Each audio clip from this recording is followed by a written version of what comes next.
বাংলাদেশ এবং ইউরোপীয় ইউনিয়নের বিভিন্ন কর্মকাণ্ড এবং স্বার্থের যে মিউচুয়াল ইন্টারেস্টের যে বিষয়গুলো সেগুলো নিয়ে আমরা আলোচনা করেছি। বিশেষ করে ইউরোপীয় ইউনিয়ন এবং বাংলাদেশ জামাত ইসলামীর পারস্পরিক সম্পর্ক এবং বন্ধুত্ব সম্পর্ক উন্নয়ন এবং কাজের ক্ষেত্রে সহযোগিতা এবং সহজতা কিভাবে হতে পারে সে ব্যাপারে বিস্তারিত আলোচনা হয়েছে। সেখানে কয়েকটি বিষয় তারা জানতে চেয়েছিল যে জামাত ইসলামী ডেমোক্রেসির ব্যাপারে স্ট্যান্ড কি, মহিলাদের অধিকারের ব্যাপারে আমাদের পলিসি কি হতে পারে এবং মাইনরিটি ইস্যুতে জামাত ইসলামের পলিসি কি হতে পারে, এসব ব্যাপারে বিস্তৃত আলোচনা হয়েছে এবং আমরা আমাদের স্ট্যান্ডকে ক্লিয়ার করার চেষ্টা করেছি। আমরা মনে করি তারা এটাতে কনভিন্সড হয়েছে এবং আপনারা জানেন যে বাংলাদেশের হাইয়েস্ট গার্মেন্টস এক্সপোর্ট হয় ইউরোপের ভিতরে।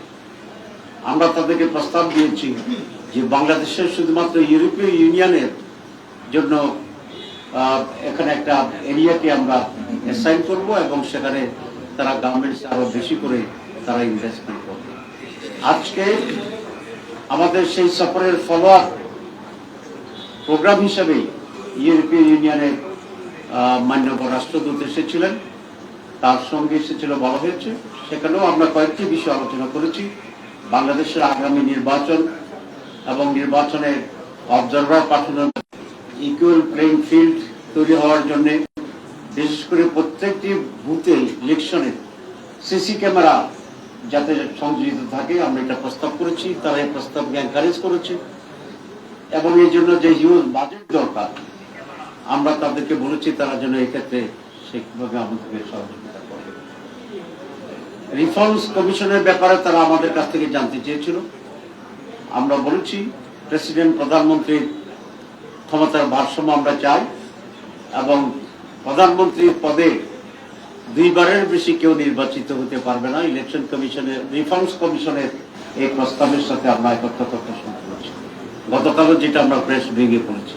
সুতরাং এই সকল বিষয়ই আজকে মূলত আলোচনা হয়েছে এবং তারা বলেছেন তারা বাংলাদেশের সাথে কাজ করবে এবং বাংলাদেশ জামাত ইসলামীর সাথেও তারা কাজ করবে এবং পারস্পরিক আলোচনার ভিত্তিতে আমরা দুই পক্ষই কিভাবে বেনিফিটেড হতে পারি এই বিষয়ে আলোচনা অব্যাহত থাকে।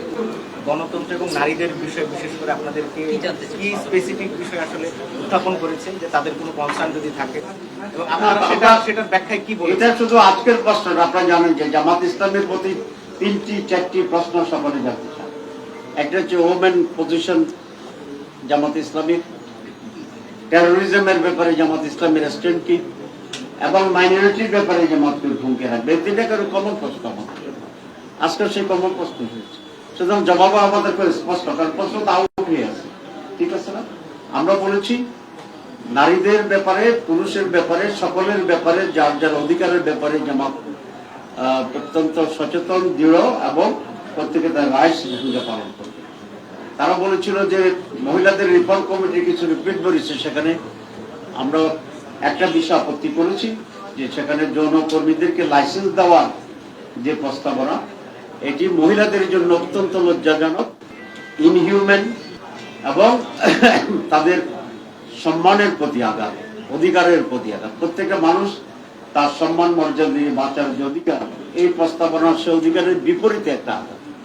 সুতরাং এটাকে আমরা কন্ডেম করেছি, এটা আমরা তাদেরকে বলেছি। বাট আদারওয়াইজ মহিলাদের যে ভূমিকা এটাকে আমরা এনকারেজ করি। তারা বলছে রাজনীতিতে মহিলাদের অংশগ্রহণের ব্যাপারে আমাদের সমাধান। আমরা বলছি এক্ষেত্রে আমরা খুবই উদার। আমাদের মহিলা পার্লামেন্ট মেম্বার ছিল, এখন আমাদের দলের 43% মহিলা সদস্য আছে, যেটা কোনো দলের ভিতরে নেই। তো আমরা এগুলো ক্লিয়ার করছি স্পষ্ট। থ্যাংক ইউ ভাই।